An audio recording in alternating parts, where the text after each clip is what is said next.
Time now for Trending Now with Olamide Odekunle. Good morning, Veronica. Good morning, Etoma. And good morning, Ibrahim. Good morning. Good morning. How are you all doing today? Very well. I see you guys have an inner caucus going on now. I'll excuse myself. All right. Good morning, guys. I like to say that TVC has a finger on the pulse and an eye on the street. And if it's a trending story, we are definitely going to be dissecting it on here. For our first story, petrol is the livelihood and the lifeblood of modern economies. And in Nigeria, every price shift sends ripples through our daily lives. In a move that has stirred reactions nationwide, the Nigerian National Petroleum Company Limited, NNPCL, has announced a reduction in petrol pump prices to 860 naira per litre. Now, while this price is still high, the reduction offers slight relief to all of us who are struggling with soaring living costs. But beyond immediate consumer impact, NNPCL's move is also fueling competition among private marketers and is potentially leading to further price adjustments. However, thankfully, the debate of quality over quantity still exists between two petrol giants. Take a look at this short video.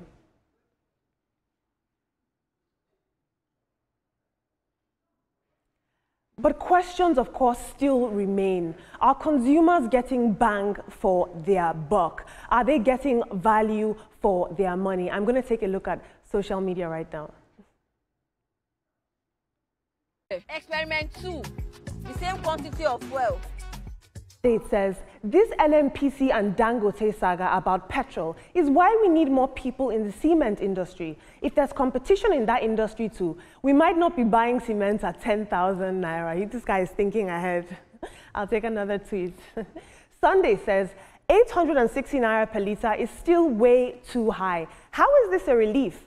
They increased it so high, now reducing it a little and expecting applause from us? And finally, same Sunday also says, fuel prices affect everything, from transport to food. A reduction is always welcome. We need more reductions to really feel the impact. It is a step in the right direction, but fuel is still too expensive. In the video that I was going to play, another user has experimented on how long NNPCL versus Dangote refinery fuel lasts, and that was a very interesting video. You can check it out online. But I've got to move on now. In our next story, a massive pedestrian congestion hit Oshodi on Monday as commuters struggled to use an alternative bridge following the closure of the main pedestrian bridge linking that links bus terminals 2 and 3. The Lagos state government shut down the bridge in January over structural concerns, but adding to all the commuters' frustrations, the government has also intensified the arrest of pedestrians attempting to cross the busy expressway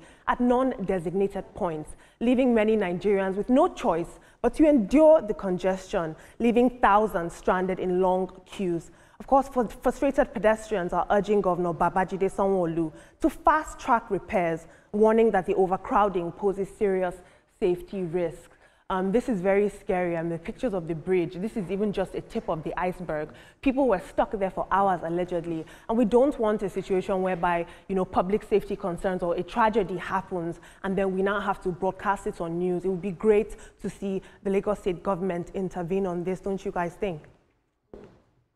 It's quite worrisome to see that. I saw the video and it was quite worrisome from my perspective. I mean, we had traffic of pedestrians on that bridge, and it could have collapsed if the situation got worse. That's the video there. It could have collapsed. A lot of persons were there, and it was I think Lagos State needs to do something really as quickly as possible to addressing this matter of pedestrians on that route. I think a particular route was blocked, and this was the only access that they had. And then talking about the petrol price war, we had talked about this during the newspaper review, how it is that it's a good one for business, but how long NNPC intends to do that for is left to be seen. Yeah, sorry, for the pedestrian bridge, it goes to the very first person that built the bridge. Oshodi is a high traffic area, both vehicular and pedestrian. So building a bridge there for vehicles or for pedestrians should be much, much stronger than you want to build in other places that do not have that kind of volume. And that's why we're having this problem. It's like you're saving pennies and you're ending up spending pounds. That's the situation I see with this. Absolutely. I would like to just spare his thoughts or some thoughts on the NNPCL and Dangote fuel. The thing is, NNPCL going for 860 and Dangote 825. The price war, just like we said this morning, we need it to continue because it's good for, maybe good for business, but then also good for the consumers at the end of the day, because those who are commuters, we're having to pay the ripple effect on maybe the price of commodities, price of foods, essential services and all of that. So it's very important. We want to see them, not in fisticuffs, but strategic. It will never get there. It will never get there. So we want it to come down because it's still quite pricey. So it should come down. And that begs the question of what's the indices for determining the pricing? That's a very $64,000 question. With a nearly 40 naira difference, the experiments that people are doing online, whether propaganda or not, are showing that Dangote refining for MRS for actually lasts longer. You should see the queues on the streets, you guys. People seem to be getting banged for their buck. And that's why they keep lining up and coming back. So it raises the debate over quality versus quantity. And perhaps that should be a determining factor in the pricing. But thank you guys so much for your input. Thank you. Moving on now. After 17 years on the run, Nigerian drug baron Ogbonnaya Kevin Jeff, 59 years old, has been arrested by the National Drug Law Enforcement Agency in his hideout in Ojo, Lagos. Now, NDLEA chairman Alhaji Buba Marwa revealed that the fugitive had been under surveillance following an Interpol red notice and intelligence from South Korea's National Intelligence Service. Now, Jeff, who had previously served a prison sentence in South Korea and was also wanted for drug-related crimes in the country, has been arrested, thankfully, and Alhaji Marwa confirmed NDLEA's commitment to dismantling international drug networks and ensuring that Nigeria does not become a hub for global trafficking operations. I'd love to take some social commentary. Eze says, you see this arrest, right? Now compare it to how the EFCC raids homes. DM says, they should track business people who helped him to launder his money. And finally, Sunday says, no matter how far you run, the past will always catch up. Crime may pay for a while, but eventually it catches up with you. This is NDLEA tweeting and keeping us in the loop. I will say that what is particularly troubling about this story and why this story is very important is the fact that this man was communicating on an international level with his drug syndicates across sub-Saharan Africa, Burkina Faso, Ghana, Cameroon, and with a population that struggles to understand addiction and often struggles to rehabilitate people. We are particularly vulnerable to individuals like this who are coming into the populace and making the drug problem worse. About 14.3 million Nigerians are addicted to addictive substances, to drugs. What do you guys think about these statistics? And isn't this great news? One more criminal off the street. Another stat, actually, 14.3, 14.4, is quite within the, but the bottom line is that Nigeria has become a producer, a consumer, a peddler, exporter of drug. So that nexus, it's just there. So we really have to do a whole lot. Thank God for Buba Marwa, who is doing a whole lot in terms of fighting. There is a video that trended, some years back or some months back of a country I've forgotten. They will break into the graveyard. Those who are sleeping gently after death, they will break into the graveyard, remove their bones, mix it with some kind of substances, and then start, getting high.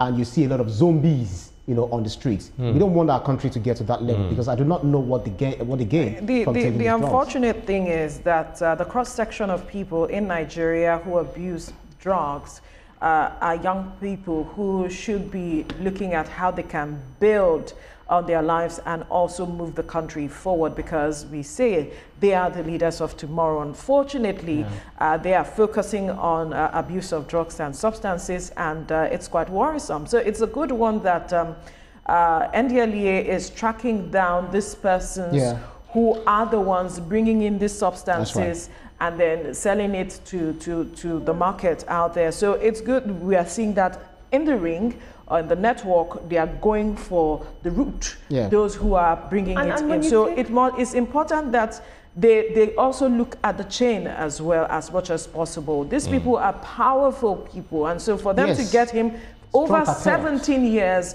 it's a good one for them. But then they must go Veronica, through for his network, go through his network. Yeah. Okay. Like you said, Veronica, it's very something? important that this man was taken down, because when you take down somebody at the top like that, you also take down drug dealers. You also take down every single ladder in his entire syndicate. But sorry, Atoma, go. Well, you see, a drug cartel is a well-structured organization.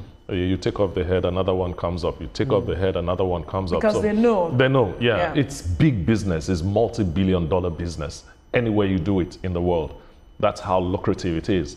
You know, for me, my happiness is that NDLEA persisted for 17 years to get this guy.